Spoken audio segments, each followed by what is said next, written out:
Its team getting that paint. Maxey with the steal off a Monk, and he slams for two. Hurts looking left, lofting left, going for the end zone, and he's caught. Go to work. Embiid fouled. Count it. Joel Embiid. Defense is what you're looking for. With 5, Hurts taking a deep shot. He's done his Bagley. Fox blocked. Wow, great defensive play.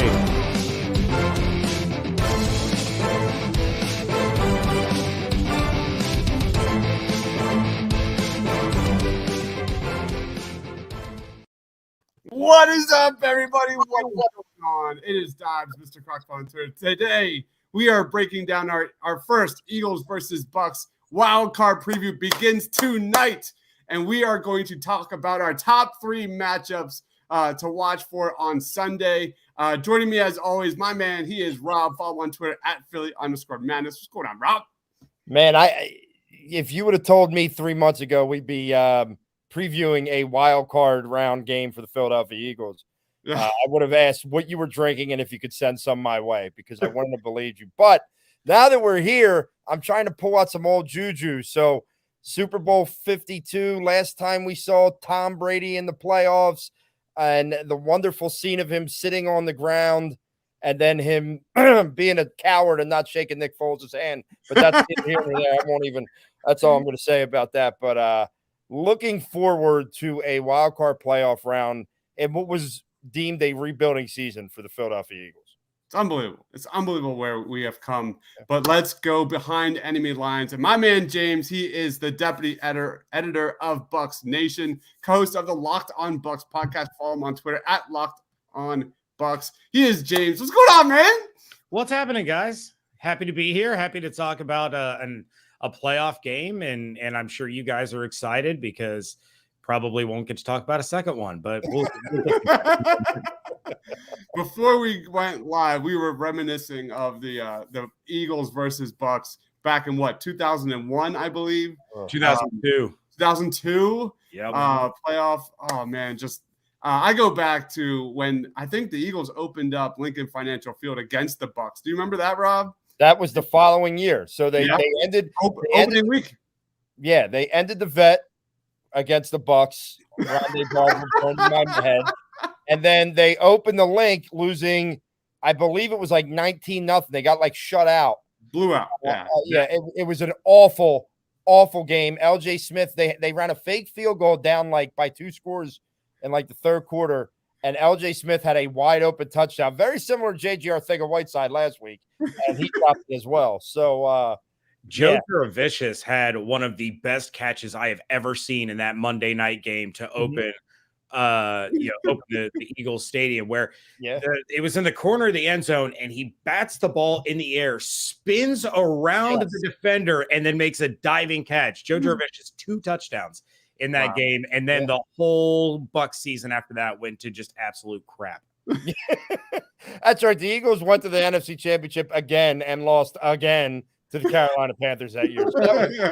But then they went to the Super Bowl the following year. Yes. We finally got there. We could talk about Terrell Owens. He wants to be a Buccaneer. We could talk.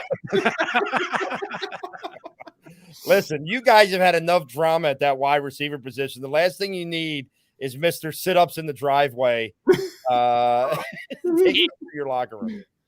All they would need Terrell Owens for 3rd and 3, 4 yards. That's all you need. Yep.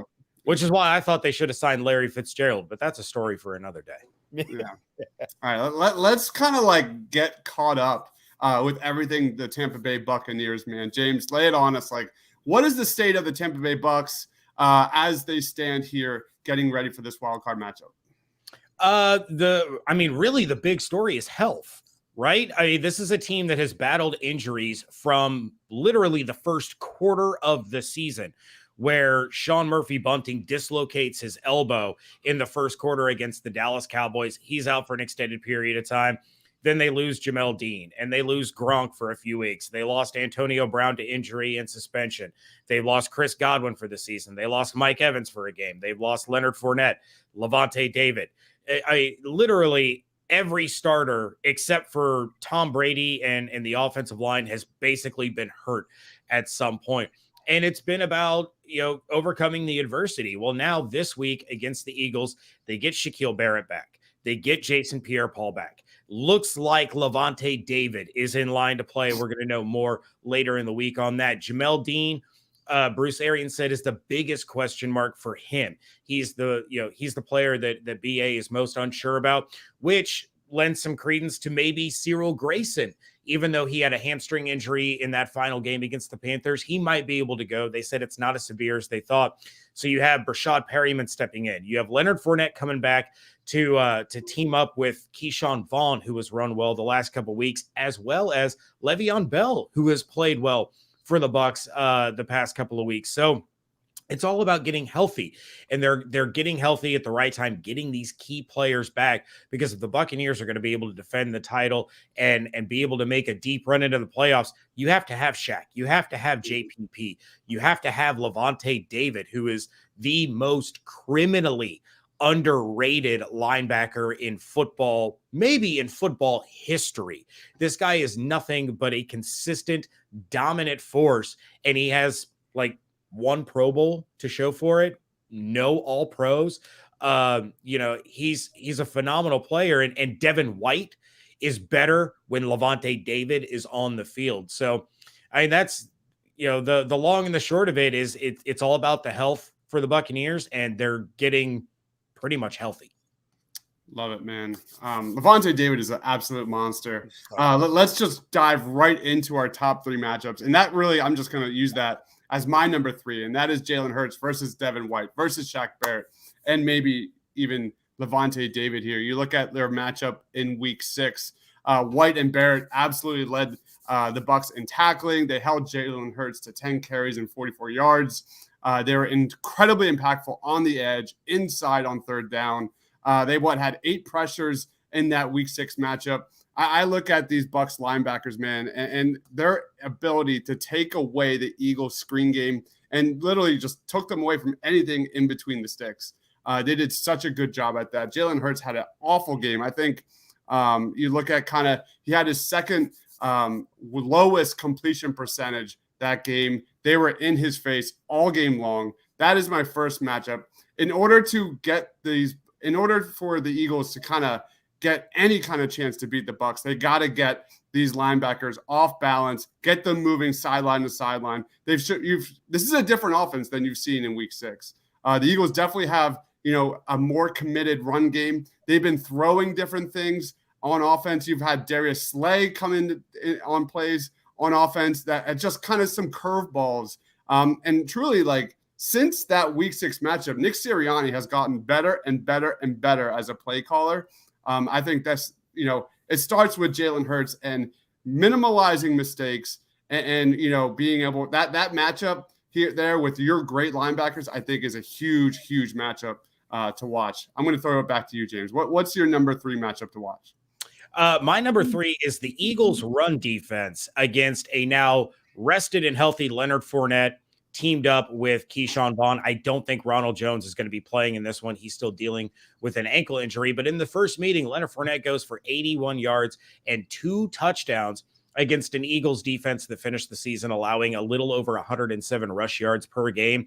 In the last 2 weeks, you've had Keyshawn Vaughn with 60 rushing yards and 2 touchdowns. He's contributed 26 receiving yards on 4 catches. So he is starting to get a little bit more work as a pass catcher out of the backfield, but a lot of that has gone to Le'Veon Bell. Le'Veon Bell isn't running great, but he is producing in the passing game, so he does still provide that threat. He has had a couple of bursts where it'll keep defenses honest, but back to playoff Lenny, right? He suffered the hamstring injury against the Saints in that shutout primetime game. He's been working the past couple of weeks, and he's ready to go. So are they going to be able to lean on Leonard Fournette and open some things up for Mike and for Gronk and for Cyril and for Brashad, Cameron Brate, maybe even OJ Howard? I doubt it. Never mind. Forget OJ Howard. That won't happen. But Leonard Fournette can dictate exactly how this game goes against a defense that's very susceptible to the run. I fully agree with that. What about you, Rob? Yeah, I mean, I'm gonna go in a way that you're not gonna stop Tom Brady, but your only chance to even think about remotely containing, I'll say, is to take at least some weapons away. Well, Darius Slay has been the guy to take away number one receivers this year. He's been tremendous all year. He's a Pro Bowler. He really, if you look at the stats, has just done great in his matchups. So I look for my number 3 at Darius Slay versus Mike Evans. Look, we'll talk about some of the other options later, but to me, for the Eagles to have a chance, you cannot be getting beat by Mike Evans. You know, he can't be this wide open guy running all over the place for Tom Brady to just pick the Eagles defense apart. Now, a lot of that falls on the defensive coordinator, who none of us here in Philly are very high on, and Jonathan Gannon, but he cannot play soft zone coverage and say, oh, we don't want to blitz Tom Brady because all these stats. Listen, you're not supposed to be here. If you're the Philadelphia Eagles, you got to throw everything at this guy. Even if you get burned on a blitz, it's better than sitting back and letting Tom Brady dink and dunk down the field. But for me, Darius Slay has got to do what he's done for most of the year and take Mike Evans really essentially out of this game for the Eagles to even have a chance. And that's only one option. So we'll talk about more as we go forward. Yeah, absolutely. My number 2 is Josh Sweat versus the Tampa Bay Buccaneers offensive line, which is arguably the best in the NFL, period. For me, Josh Sweat is a guy that has played better and better over the last several weeks. You know, you look at kind of Tom Brady, his ability to get the ball out fast, 2.35 seconds, second fastest in the NFL.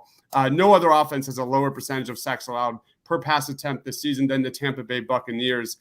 You kind of nailed it, Rob. If the Eagles want any chance to slow this offense down, Josh Sweat has to have a huge game. My man, he's got 4 sacks during the previous 4 games. In his last 3 games versus New York and Washington, I know it's New York and Washington, but he's got 13 total pressures. He's been very impressive as of late. So that for me, you look at like the Eagles, they have the second worst sack percentage in the NFL. You look at Tom Brady, if he's sitting back there in a clean pocket, he's going to pick you apart all freaking day. Tom Brady has been sacked on just 2.8% of dropbacks, 19.2% pressures on those dropbacks. So that Tampa Bay Buccaneers offensive line, that's where I think this is going to be won. Who has the better offensive line? Like the Eagles offensive line has been legit dominant when healthy, getting to that second level between Kelsey and Lane and Jordan Mailata, who's been just sensational this year. So that's really, I think, is where it's going to be won. Who can dominate, especially time of possession? For me, Josh Sweat, he's got to at least have a couple, like 2 to 3 big plays that gets into Tom Brady's head and just makes him, pause for half a second, and maybe you force a turnover. That's the only chance you got in this game. What about you, James? What's your number 2? My number 2 was actually your number 3, and that is the Buccaneers linebacking core against Jalen Hurts. But I look specifically more at the outside linebackers, the return of Shaq Barrett and the return of Jason Pierre-Paul being able to run that contain, right? The Buccaneers defense has been extremely susceptible to mobile quarterbacks. Even though in the first game, Jalen Hurts only had 44 rushing yards, he still had 2 rushing touchdowns. When the Bills had this improbable comeback to force overtime, it was on Josh Allen's legs and not his arm. Taylor Heineke was able to will the Washington football team to a victory over the Bucs because he was extending plays with his legs. So Shaq Barrett, Jason Pierre-Paul, plus the rotation there of Anthony Nelson, who has played phenomenal football in the absence of JPP and Barrett. And then the rookie, Joe Tryon-Shoyinka, he has made some absolutely outstanding plays. So they have guys that they can put in on the edge. They have reliable starting caliber outside linebackers that can be rotated in if JPP or Shaq needs to catch their breath from being out for a couple of weeks. But you have to force Jalen Hurts to stay in the pocket, allow big money Vita Vea to crash the interior of that offensive line, collapse the pocket, make Jalen Hurts uncomfortable, and basically give him the yips. If you can do that early in the game, and we know Todd Bowles, especially in the postseason with the defensive weapons that he has, can dial up some things that Sirianni has he might have seen it, but Todd Bowles could dial up things that nobody has ever seen to force their hand against the Eagles offense. So it's all about keeping Hurts inside that pocket and then collapsing it with Vea, Sue, McClendon, Golston. You know he's going to get pressure. Can Jalen Hurts stay in the pocket, make an accurate throw under pressure? This is a quarterback that has routinely escaped the pocket, even when pressure's not there, and done a little too much. So we've seen a little bit of progress from Jalen Hurts in this area, especially making big throws to like Dallas Goedert on the sidelines. There has been a slight amount of progress, although like right now, if I was a betting man, and I'm not, my money would go to the Bucs. They're, getting into Jalen Hurts' head. But, Jalen Hurts' intangibles, they are off the charts. His leadership is off the charts. The confidence is off the charts. I don't think this is a game that's going to be too big for him. Like this is definitely a quarterback that I think can rise up a bit. We will see. What about you, Rob? What's your number 2? Before I get to number 2, I will say Jalen Hurts has got to make some plays, and he's got to make some plays with his legs. Like, yes, we've talked about we want to see him, stay in the pocket a little longer. Listen, once again, this is you're not supposed to throw it all out there. Everything's got to go for the Eagles offense. So if that means Jalen Hurts has got to rush for 100 yards, then so be it. You know what I mean? Like that's what they have to do, things that are unconventional, right? They gotta make this an unconventional game. So that's that. Second thing, I'm going to go back. You guys talked about Tampa's linebackers. The second weapon that the Eagles need to try and neutralize, in my opinion, in this game is a guy that back in Super Bowl 52, he was quiet for a while and then exploded, and that is Gronk. That's Rob Gronkowski. And the issue is, I would love to say Rob Gronkowski versus this player. We don't have this player. We don't have the linebacker. So it needs to be a combination of TJ Edwards, a combination of maybe Rodney McLeod coming down from the safety position. They maybe go into a dime defense and having another nickel back in or something, or dime back in. It's something like that. They have to figure out a way. Like, look, Gronk's going to get his, right? Him and Brady have a connection like we haven't seen. But you've got to be able to neutralize it. You got to make it so that when he catches it, he goes down right away. It's got to be catch and tackle, So you have to know where he is at all times. The Eagles linebackers have got to be at their best game of the season. And frankly, their safeties do too, because I think you're going to need a little bit from both. It's not like you could say, all right, we have this linebacker, you go cover Gronk and we'll be good. You're going to have to switch it up. You're going to have to give him different looks. I don't even know. I mean, maybe do they put their nickel back? Do they put Maddox on him every now and again just to throw something different at him? I don't know, but this is all about Jonathan Gannon, right? Everyone, he's getting this job interview out there in Denver. Well, prove that you can stop somebody that isn't a high school quarterback like Garrett Gilbert or Jake Fromm from State Farm or any of that crap. All right. Prove you can actually defend against a really good offense before you start talking about becoming a head coach. Absolutely. I'm going to get a graphic up of the Eagles defense against good quarterbacks versus bad quarterbacks. It is ridiculous. I have it here. I'm going to get it up in a second, but Mike Evans is your main third down guy, right? Like the Bucs are one of the best in the NFL on third downs. Like Mike Evans has been the guy. I mean, up until a couple of weeks ago, it was Godwin. You wanted to move the sticks, the ball went to Godwin. And even though he's been out since that Saints game, he still had almost 100 catches on the season. He's got like 20 more receptions than Mike Evans does. I think he finished with 96, 98 right in there. But you guys, we've watched Tom Brady for 22 years, right? The third down guy is whoever's open. And so he'll look to Mike Evans. Absolutely. He'll look to Gronk, but Cameron Brate is moving the sticks. Brashad Perryman is moving the sticks. Tyler Johnson, Cyril Grayson for a couple of weeks.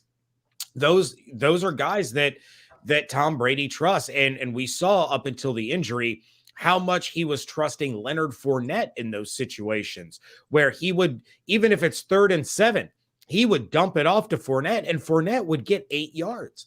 So I don't think you can really point to one singular guy now that Chris Godwin is out is like, okay, it's third down. They're looking to this guy first. It's a combination of a lot of guys stepping up and making plays. Nice. Here is that graphic where you look at, the Yeah. difference between the Eagles' wins and losses. All losses have pretty much gone against the top quarterbacks played here.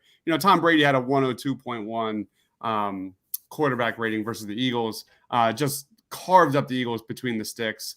That's kind of been Gannon's forte here this year. Don't give up the big play. And they've done that. They've limited the big plays for the majority of the season. The problem is, against good quarterbacks, he just gets eaten alive. He plays too soft on the what, Rob? Yeah. I was going to say, you cannot play like that against Tom Brady. Yeah. You can't. I mean, it's just like, I get, when you look at statistics and Tom Brady versus the blitz is really good. That don't matter.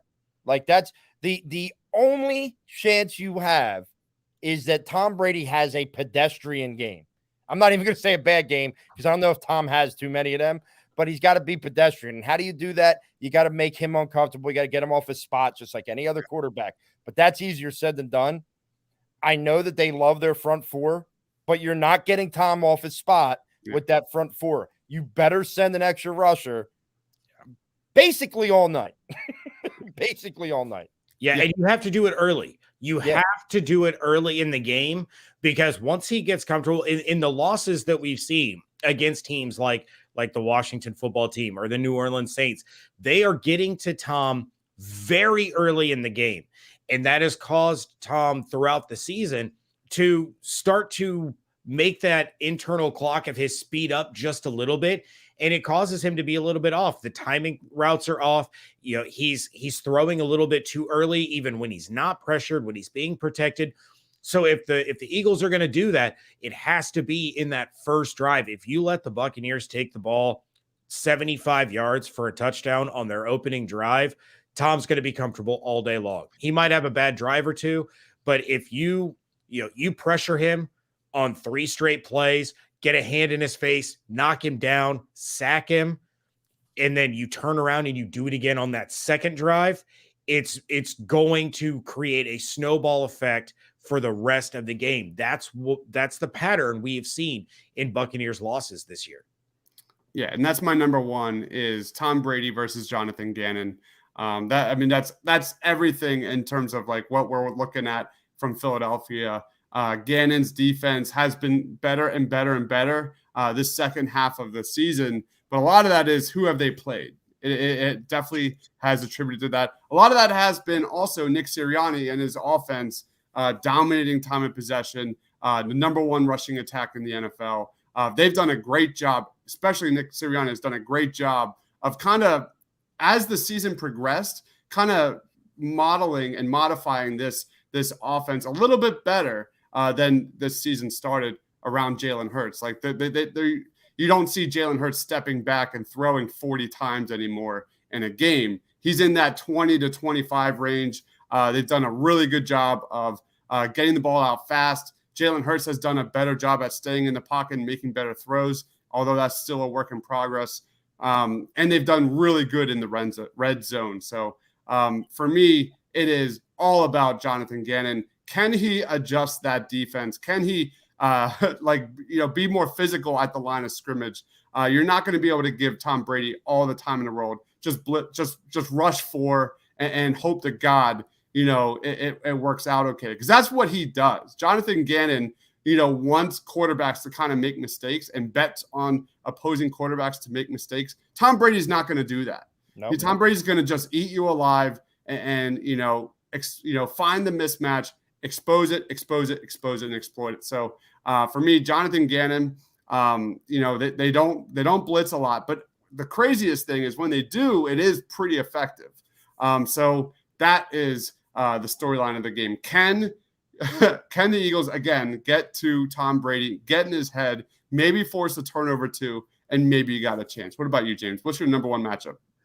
My number one actually is what Rob just talked about, and it plays off of what you were just discussing, and that is you take away the Bucs' number one weapon with Darius Slay, right? That's the goal. That's the objective, is to try to remove Mike Evans from this game as much as possible. There's no Godwin to back him up. There's no Antonio Brown to back him up. You're looking at Tyler Johnson and Cyril Grayson and Brashad Perryman and Scooter Scotty Miller. The mismatch that Brady can exploit are the Bucs tight ends against the Eagles. So that's my number one. That's going to be the story of the game. It's going to be a lot of Gronk, but it's also going to be some Cam Brate, and it's probably, honestly, I know I joked earlier, OJ Howard's going to get some looks in this game. In the first match between these two teams in week 6, there was no Gronk. He was dealing with the rib injury that he suffered against the Rams. Cameron Brate and OJ Howard combined for 9 receptions, 75 yards, and a touchdown. You throw Gronk into the mix now, and the Buccaneers have been running a lot of 3 tight end sets, especially since Godwin went down, when we saw Mike Evans out, and Antonio Brown out. So a lot of 3 tight end sets with 3 tight ends that can all catch the ball. You don't know which one's staying in to pick up that extra blitzer. You don't know which 2 are going out. You know Gronk is going to find his way up that seam at some point and get an explosive play of 25, 30 yards. He did it he had 4 explosives against the Panthers this past week. So that's the matchup that Tom is going to look for. He's going to look to 87, he's going to look to 84, and he's going to look to 80, especially if Slay is shadowing Mike Evans all over the field and Mike is having any kind of issues trying to get open, get any kind of separation. The Eagles, correct me if I'm wrong, Rob, but this is a surprisingly okay season for this defense against tight ends. Other than Dalton Schultz, there hasn't been, unlike last year, last season, they were carved up by tight ends. It was unbelievable. It was so bad. But I think it's been okay. Yeah, and I think a lot of that was when they got rid of Eric Wilson, they put TJ Edwards in the role. I think TJ Edwards has played much better from that middle linebacker position than what they were getting early in the year. For a while, what's that? They're 7 or 8-2 or something along those lines since and that transition. Yeah, and for a while until he got hurt, Davion Taylor had played exceptional. When I say exceptional, I mean from the standard of what Eagles linebackers typically do, it was exceptional. So, I mean, TJ Edwards, look, he's got to have the game of his life. He's got to have the game of his life. I mean, there's just no doubt about that. The defense has to have the game of their life. But that kind of takes me to what my number one is. And honestly, I don't have a ton of faith that the defense is going to have the game of their life. So is there another way the Eagles can kind of defend Tom Brady without the defense? Yes. The best defense sometimes is a good offense that can keep Tom Brady over on the sideline. And the way you do that is you've got to be able to run the football. Now, the Eagles have been great, but they're going up against a pretty staunch tack. Vita Vea is a monster on the inside. He just eats up blocks. But if the Eagles are able to run the ball and dominate time of possession like they have, it's going to give them an opportunity to be in this game and possibly steal it. But you cannot go away from it. Yes, Jalen Hurts is good to make some plays with his arm. No doubt about it. But you've got to stick to what got you here. You've got to stick to why you went 7-2 down the stretch. And that's running the football with whoever's back there, whether it's Miles Sanders, Jordan Howard, Boston Scott, Kenny Gainwell. It doesn't matter. You've got to stick to that. Now, Nick Sirianni showed me a ton this year. Regardless of what happens in this game, I watched this guy adjust his entire offense when it wasn't working. So he showed me a lot. Don't get stupid now that it's in the playoffs. You got to be who you are. The Eagles, for the first time in a couple years, probably since the Super Bowl year, have an identity. They know who they are. We know who they are. You got to go out and do it. If you remember the Saints game earlier this year, the Saints came in as the number 1 rush defense in the league. Yeah. And everybody was nervous because we're like, does Nick change it up? Is he going? And he didn't. And they ran the ball down their throats. And it's not just the running backs. It is Jalen Hurts running the football as well. Yeah. You have no chance if you try and deviate from what got you here. So it's the Eagles rushing attack versus that Buccaneers defense, who, with guys coming back, is still a very, very good defense. James, real quick, because I want to hear your kind of thoughts on this Tampa Bay rushing defense. They're the 3rd best rushing defense in yards per game allowed, but they're 15th in yards per carry. Are they that good? What should Eagles fans expect from this rushing defense? the rushing defense has faltered a little bit later in the season. And a lot of it is predicated by all the injuries that they suffered. Sure. I think teams, the Bucs overall have held teams to such low rushing totals. Number one, because they are a very good run defense. You are going to have guys that break free and get some big gains. We saw Abdullah have a really good game against the Bucs last week. Khalil Herbert ran for 100 yards. Josh Allen did a great job running the ball. But what you're seeing is teams start to get away from the run so early in the game when they've fallen behind, 14-0 or 17-7 or whatever it is. And then the Bucs start to kind of pile on and teams just abandon the run game. So yes, I will say they are absolutely one of the better run defenses in the NFL, especially with Sue and Vea. William Golston is a drastically underrated run stopper. And then the tandem of Devin and Levante there. But teams abandon the run so quickly that they just can't accumulate the kind of stats that, some of these other run defenses have allowed. All right. Let's wrap it up. First of all, thank you so much for joining, James.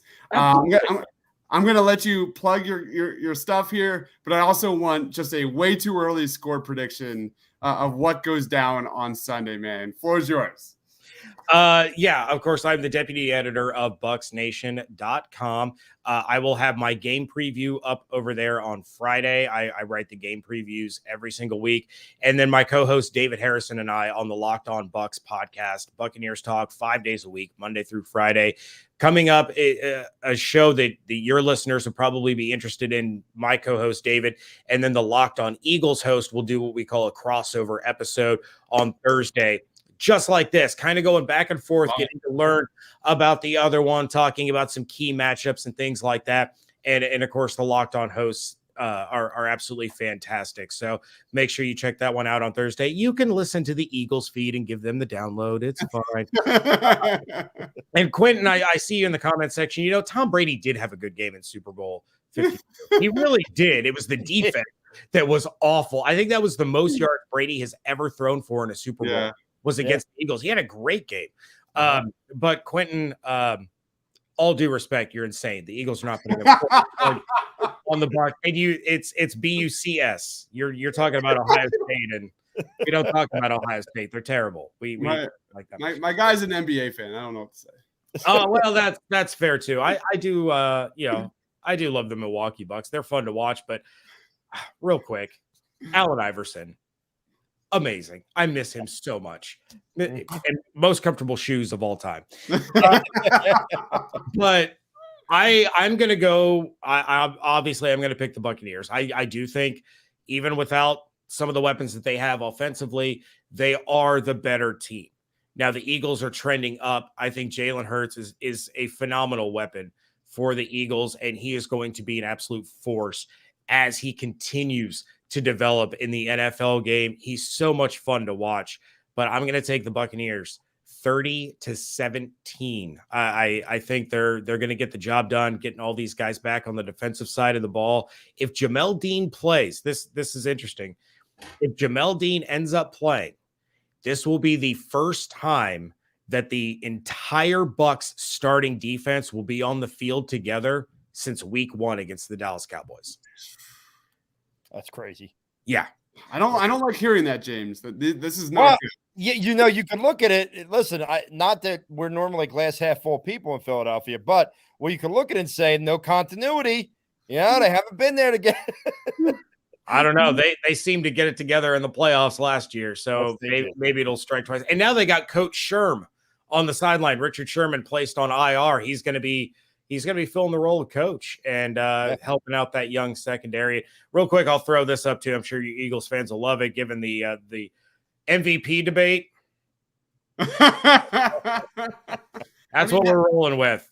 I mean, how can you argue that? The dude is leading the NFL, and how many he has career highs this year. Like at 40, outstanding. 44 years old. Yeah, I know.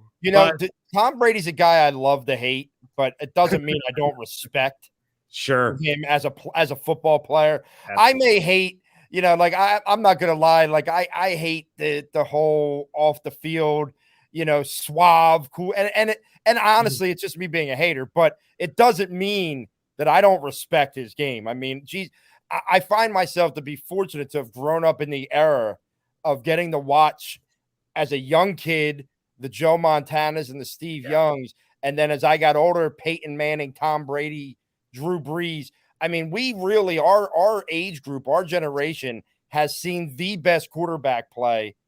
And here's this guy at 44 years old doing what he's doing. It's hard not, you got to respect his game. I may not like the way he kisses his son and all that stuff, but either there. But admit it. You saw him get off that boat drunk as a skunk, and you were like, that was funny. Tampa Tom is the best Tom. That was funny. I will say Tampa Tom I like a lot better than New England Tom. I agree. 100%. Especially when he got off and they had to carry him away from the cameras because they didn't want to ruin that persona of Tom. He's just so much fun now. They just let him be him. And I think in New England, he was in this Belichickian bubble that he wasn't allowed to have fun on social media. He wasn't allowed to have fun with the press. He sends out these oh geez, Quentin. The guy that wrote the report about the deflated footballs came out and said that he was fed. It was on the Dan Patrick show that he was given false information from the NFL about that. Oh my God, for real. But that has nothing to do with me. I cover the Buccaneers. I don't cover.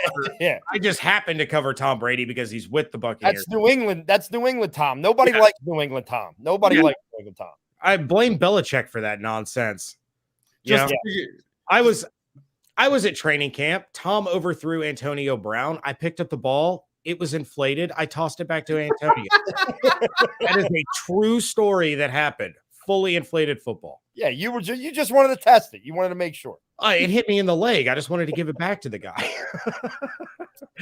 But yeah, we're in for a fun one, and I honestly believe that you guys are in for some really, really good years with Jalen Hurts at the helm. I really like him a lot. My co-host won't agree with me, but he likes Justin Fields and I don't. I like Jalen Hurts and I like Tua. I think Tua can be something, and we can disagree on that, but I really enjoy watching Jalen Hurts play football, and I love watching Miles Sanders run the ball. I just hope he doesn't do it very well on Sunday. Miles Sanders is one of the most frustrating Eagles there is, because as many times as he breaks like a 20-yard run, he fumbles the ball. Yeah, he's got a broken hand.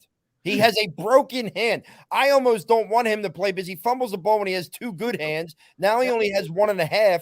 I don't know what the hell's going to happen. I don't know. He's going to be using that stuff from Little Giants where they got all the sticky in between.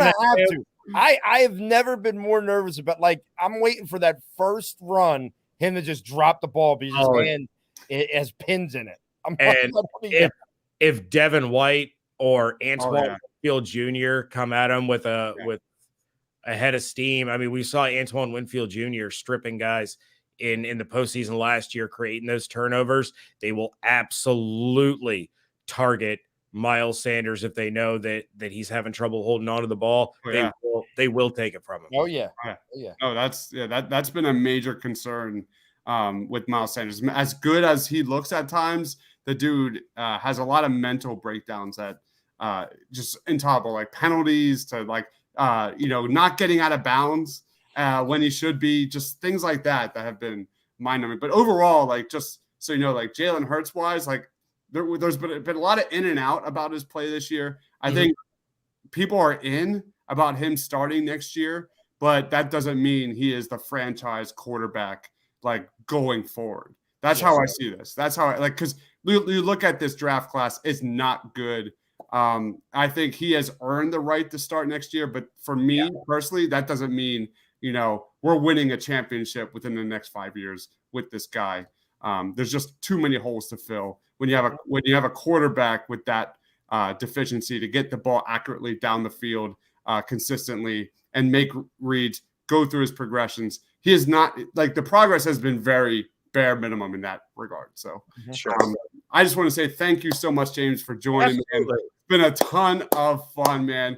I wish you nothing but the best on Sunday. It's going to be a blast. It's going to be a blast.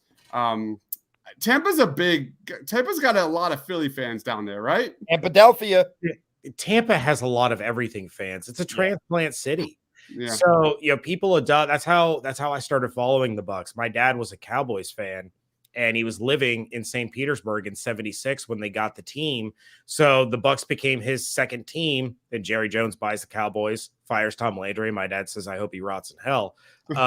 So he became a full-fledged Bucs fan. So it's just a transplant city. That's really all there is to it. And so there's a lot of people that, when their home team comes to town, they rep those colors, but the rest of the year they rep the Bucs. So I'm sure there will be some Eagles fans there, but according to, I believe it was Tick Pick, most expensive playoff ticket out there is the Bucs and the Eagles. Well, there are 3 travel agencies that I know of in this area running trips down there. The one thing that the Eagles fans do is they travel. They don't care how much things cost.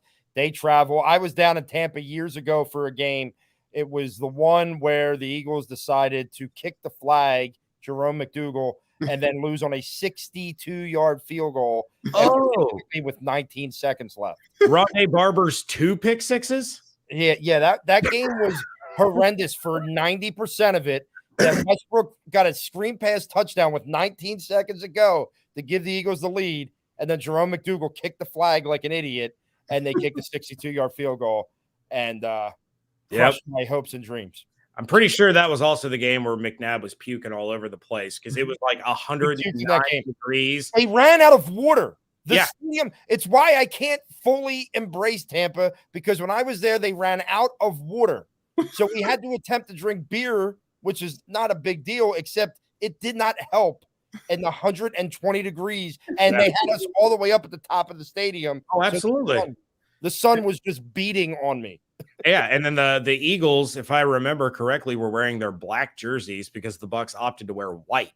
Yeah. And McNabb was puking everywhere. Those were good times. Good times. So fun. And just so you know, like piggyback off what Rob said about Tom Brady, he is the Mariano Rivera of Philadelphia. Like I hate the guy, but I respect the hell out of him. Man. He's just terrific. But thank you again, James. Absolutely. Thank you so much for joining at Locked On Bucs on Twitter. Just BucsNation.com. Amazing content. For Rob, for James, for myself, for watching, guys. Stay awesome, everyone. This team getting that paint.